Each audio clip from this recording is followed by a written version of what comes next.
Hello दोस्तों, मैं सुप्रिया आप सभी को Supriya education hub YouTube channel पे स्वागत करती हूँ। आज के वीडियो में हम लोग क्या देखेंगे? कल के वीडियो में हम लोग धोखा चैप्टर पढ़े थे। आज हम लोग जुलूस चैप्टर पढ़ने वाले हैं, ठीक है? तो चलिए आज का क्लास स्टार्ट करते हैं। हम लोग हिंदी 50 मार्क्स अभी पढ़ रहे हैं। हिंदी 50 मार्क्स का ये हम लोग का लेक्चर नंबर 2 है। आप लोग साइंस, कॉमर्स, आर्ट्स किसी भी स्ट्रीम के हो, तीनों के लिए ये वीडियो इम्पोर्टेंट है। तो सबसे पहले ये बता दूं कि जुलूस कहानी जो है इसके लेखक कौन है। तो जुलूस कहानी के लेखक है प्रेमचंद्र जी, ठीक है? तो चलिए इस कहानी का सारांश जानते हैं हम लोग। जुलूस कहानी का सारांश लिखे तो जुलूस प्रेमचंद्र की एक श्रेष्ठ कहानी है। जुलूस जो कहानी है उनके जो रचनाकार है, मतलब प्रेमचंद्र जी, वो कहानी को लिखे हैं, ठीक है? प्रेमचंद्र भारतीय स्वाधीनता के एक प्रबल समर्थक थे। स्वाधीनता एवं सत्याग्रह की अवधारणा को स्पष्ट करने में यह कहानी काफी सफल है। स्वाधीनता हमारा जन्मसिद्ध अधिकार है। पूर्ण स्वराज की प्राप्ति के लिए एक जुलूस निकल रहा था। जुलूस में सभी उम्र के लोग थे जो वंदे मातरम गाते हुए आगे बढ़ रहे थे। बाजार के दुकानदार तमाशा देख रहे थे और जुलूस के संबंध में कई तरह की बातें कह रहे थे। शंभूनाथ, दीनदयाल और मैकू परस्पर बातें करते हैं। छोटे और बड़े लोगों की व्याख्या की जाती है। मैकू कहता है कि हमारा बड़ा आदमी तो वही है जो लंगोटी बांधे नंगे पांव घूमता है, जो हमारी दशा को सुधारने के लिए दर दर की ठोकरें खाता है। हमें किसी बड़े आदमी की परवाह नहीं है। सच्ची बात है कि इन बड़े आदमियों ने ही हमारी दशा दयनीय कर दी है। जिन्हें कोई सरकारी जगह मिल जाती है वे समाज से अपने को अलग कर लेते हैं। स्वाधीनता के नशे में मस्त जुलूस आगे बढ़ता जा रहा था। हजारों की संख्या में लोग उसमें सम्मिलित थे। इब्राहिम इस जुलूस का नेतृत्व कर रहा था। तभी दरोगा बिरबल सिंह ने उन लोगों को आगे बढ़ने से रोका। इब्राहिम ने गंभीर होते हुए कहा, वापस तो हम न जाएंगे। आपको या किसी को भी हमें रोकने का हक नहीं है। आप अपने संगीनों और बंदूकों के बल से रोकना चाहते हैं, रोक लीजिए, मगर आप हमें लौटा नहीं सकते। न जाने वह दिन कब आएगा जब हमारे भाई बंद ऐसे हुक्मों की तामील करने से साफ इनकार कर देंगे जिसकी मंशा महज कौम को गुलामी की जंजीरों से जकड़े रखना है। जुलूस रोकने वाला दरोगा बिरबल था, जो एक लंबा चौड़ा स्वाभिमानी ग्रेजुएट था। उसका बाप सुपरिटेंडेंट पुलिस था। जिस समय वह वर्दी पहनकर ऊपर से हैट लगा लेता था तो वह भूल जाता था कि वह एक हिंदुस्तानी है। वह अंग्रेजों से अपने को भिन्न नहीं समझता था। वह किसी तरह जुलूस को वापस कर देना चाहता था, लेकिन इब्राहिम जुलूस को वापस नहीं करना चाहता था। फलतः दरोगा ने अपने घोड़े को जुलूस पर दौड़ाना प्रारंभ कर दिया। इब्राहिम घोड़े की टापों के नीचे आ गया। अन्य लोग भी घायल हो गए। आघात और अपमान सहकर भी जुलूस अडिग भाव से खड़ी थी। प्रेमचंद्र ने लिखा है, यह पेट के भक्तों, किराए के टट्टुओं का दल न था। वह स्वाधीनता के सच्चे स्वयंसेवकों का, आजादी के दीवानों का संगठित दल था, जो अपने जिम्मेदारी को खूब समझता था। कितनों के तो सिर से खून जारी था, कितनों के ही हाथ जख्मी हो गए थे। एक हल्ले में ये लोग सवारों की सफों को चीर सकते थे, मगर पैरों में बेड़ियां पड़ी हुई थी, सिद्धांत की, धर्म की, आदर्श की। इब्राहिम को घायल होते देख शहर में आंधी की तरह खबर फैल गई। हजारों आदमी घटना स्थल की ओर आने लगे। सभी मरने मारने को तत्पर थे, लेकिन इब्राहिम ने कहा, हमें किसी से लड़ाई करने की जरूरत नहीं। हमारा उद्देश्य केवल जनता की सहानुभूति प्राप्त करना है, इसकी मनोवृत्ति को बदल देना है। जिस दिन हम इस लक्ष्य पर पहुंच जाएंगे उसी दिन स्वराज सूर्य उदय होगा। बिरबल सिंह की पत्नी मिठन बाई जुलूस वाली घटना को लेकर अपने पति के प्रति मन ही मन दुखी हो जाती है। वह समझती है कि उसका पति बेगुनाहों के खून से अपना हाथ रंगकर तरक्की पाना चाहता है। घटना के तीसरे दिन दरोगा को किसी जुलूस को रोकने का सरकारी आदेश प्राप्त होता है। उसकी पत्नी कहती है कि फिर तो आज तुम्हारी चांदी है, तैयार हो जाओ, आज फिर वैसे ही शिकार मिलेंगे, खूब बढ़कर हाथ दिखाना। बिरबल सिंह अपनी पत्नी से कहता है कि वह कोई गधा नहीं है कि गुलामी की जिंदगी का उसे एहसास नहीं है, लेकिन वह परिस्थिति जन्य बंधनों से जकड़ा हुआ है। बिरबल सिंह अपने सहयोगियों के साथ डबल मार्च करता हुआ आगे बढ़ा। जुलूस कोई साधारण जुलूस नहीं था, वह स्वराज्य के उत्सव का जुलूस था, एक शहीद के मातम का जुलूस था। इब्राहिम शहीद हो गया था।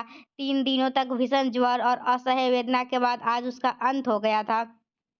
उसने मरने के समय वसीयत की थी कि उसकी लाश को गंगा में नहलाकर दफन किया जाए और उसके मजार पर स्वराज का झंडा खड़ा किया जाए। उसके मृत्यु की खबर सुनकर शहर के लाखों लोग उमड़ पड़े थे। जनाजे के समय लाखों आदमी थे। बीरबल सिंह अपने कांस्टेबल और सवारों को जुलूस के साथ चलने का हुक्म देकर खुद पीछे चला गया। जुलूस के पीछे महिलाएं थीं। उन महिलाओं में बीरबल सिंह की पत्नी मिट्ठन बाई भी थी। दरोगा को पहचानते ही औरत से उस पर व्यंग बाण चलाना प्रारंभ कर दिया। स्त्रियों द्वारा लज्जित होने से उसे ग्लानि होने लगी। उसे अपने ऑफिसरों पर क्रोध आया। उसे ही बार बार क्यों इन कामों पर तैनात किया जाता है। उसकी पत्नी भी उस शहादत जुलूस में थी। अगर उसके अधिकारियों को इस बात की जानकारी हो जाएगी तो वह कहीं का नहीं रह जाएगा। जुलूस सड़क की मुख्य सड़कों से गुजरता हुआ चला जा रहा था। घर की छतों पर दर्शकों की दीवार सी खड़ी थी। दरोगा बीरबल सिंह को उन दर्शकों के चेहरे पर एक नई स्फूर्ति, एक नया उत्साह, एक नया गर्व झलकता हुआ मालूम पड़ रहा था। जुलूस में स्वराज्य के पथ पर चलने का उल्लास था।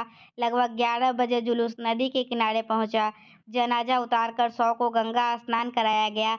उस शहीद के दर्शनों के लिए कई हजार लोग उत्सुक थे। इब्राहिम के शव को बीरबल ने भी देखा, लेकिन उसे देखने की हिम्मत नहीं हुई। उसकी आत्मा ने जोर से धिक्कारा। उसकी आत्मा इस समय स्वीकार कर रही थी कि उस निर्दय प्रहार में कर्तव्य का भाव लेश भी न था। केवल स्वार्थ था, कारगुजारी दिखाने की हवस और अफसरों को खुश करने की लिप्सा थी। हजारों आंखें क्रोध से भरी उसकी ओर देख रही थी। इस घटना का सारा श्रेय उसके कमीनापन को ही था।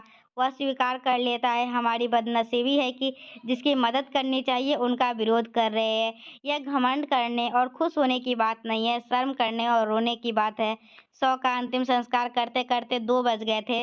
मिट्ठन बाई स्त्रियों के साथ लौट रही थी। घर जाने की इच्छा नहीं हो रही थी। इब्राहिम का जीर्ण, आहत, रक्त रंजित शव उसके अनस्थल में बैठा उसे धिक्कार रहा था। वो क्वींस पार्क में अकेली बैठी सोच रही थी, मैके जा सकती थी, लेकिन एक आध महीने के लिए किसी का आश्रित नहीं बनना चाहती थी। सहसा उसे इब्राहिम अली की विधवा का ख्याल आया। उसने सुना था वे लड़के वाले नहीं हैं। बेचारी अकेली बैठी रो रही होगी, कोई तसल्ली देने वाला भी पास न होगा। यह विचार करके वह उनके मकान की ओर चली। वह धड़कते हुए दिल से घर के अंदर गई। सामने बरामदे में एक खाट पर वह वृद्धा बैठी हुई थी, जिसके पति ने आज स्वाधीनता की वेदी पर अपना बलिदान कर दिया था। उसके सामने सादे कपड़े पहने एक युवक खड़ा था, जिसकी आंखें अश्रुपूर्ण थी, जो वृद्धा से बातें कर रहा था। मिट्ठन उस युवक को देखकर चौंक पड़ती है। वो उसके पति बीरबल सिंह ही थे। पत्नी पत्नी अपने पति से वहां आने का कारण पूछती है। उत्तर मिलता है, जैसे तुम आई हो, अपने अपराध क्षमा करने आया हूँ। मिट्ठन को अपने पति के हृदय परिवर्तन पर गर्व होता है। उसके मुखड़े पर आज गर्व, उल्लास और प्रेम की प्रेमोज्जल लालिमा छा जाती है। मन की सारी चिंता कालिमा मिट जाती है। ठीक है, तो ये हम लोग का था जुलूस कहानी का सारांश था। नेक्स्ट क्वेश्चन क्या है, जुलूस कहानी की समीक्षा करें। जुलूस स्वाधीनता आंदोलन की गांधीवादी नीतियों को स्पष्ट करने वाली एक कहानी है। स्पष्ट करें। और जुलूस कहानी का उद्देश्य क्या था, वो चलिए देखते हैं। प्रेमचंद्र की जुलूस एक श्रेष्ठ कहानी है। स्वाधीनता आंदोलन के महान अग्रदूत गांधी जी की आदर्शवादी नीतियों के अनुकूल इस कहानी के कथानक का गठन किया गया है। प्रेमचंद्र सामाजिक क्रांति के अग्रदूत थे। उनके कथा साहित्य में समाज के विराट क्षेत्र का विस्तृत चित्रण तो है ही, गंभीर विश्लेषण भी किया गया है। कुछ आलोचकों की राय में प्रेमचंद्र साहित्य के क्षेत्र में गांधी थे और उनका कला पक्ष चाहे जितना दुर्बल रहा हो, सामाजिक पक्ष गांधी जी के सद्भाव से समृद्ध था। प्रेमचंद्र समाज का झंडा लेकर चलने वाले एक सिपाही थे। प्रेमचंद्र ने जुलूस कहानी में स्वाधीनता आंदोलन की एक झलक दिखाई है। इनके पात्र गांधीवाद के रंग में रंगे हुए हैं। लेखक की समर यात्रा कहानी में भी सत्याग्रह की चर्चा की गई है। जुलूस कहानी में लेखक का उद्देश्य है युग यथार्थ के चित्रण के साथ ही भारतीय मानस से स्वपक्ष समाज का भय निकालना और अंततः स्वाधीन समाज की रचना के लिए भारतीयों को तैयार करना। जुलूस कहानी का धरातल गांधी जी का स्वतंत्रता आंदोलन है। सन 1920 ईस्वी के बाद का स्वाधीनता आंदोलन गांधी जी द्वारा परिचालित हुआ था। गांधी के मत में हिंसात्मक साधनों की कोई गुंजाइश नहीं है। उनका तत्व चिंतन पीराजन्य मानवता से समृद्ध है, जिसका जन्म देश की स्वतंत्रता में हुआ है। गांधी जी मनुष्य के उत्थान पर विश्वास करते थे और मानव के चारित्रिक बल को परिष्कृत करने पर बल देते थे। जुलूस कहानी का नायक इब्राहिम है, जो स्वाधीनता के लिए एक जुलूस की अगुवाई करता है। प्रेमचंद का यह नायक कोई बड़ा आदमी नहीं, अति साधारण है, जो नंगे पांव घूमता है, साधारण वस्त्र पहनता है। वह एक सच्चा गांधीवादी नेता है। बीरबल से वह कहता है, आपको या किसी को भी हमें रोकने का हक नहीं है।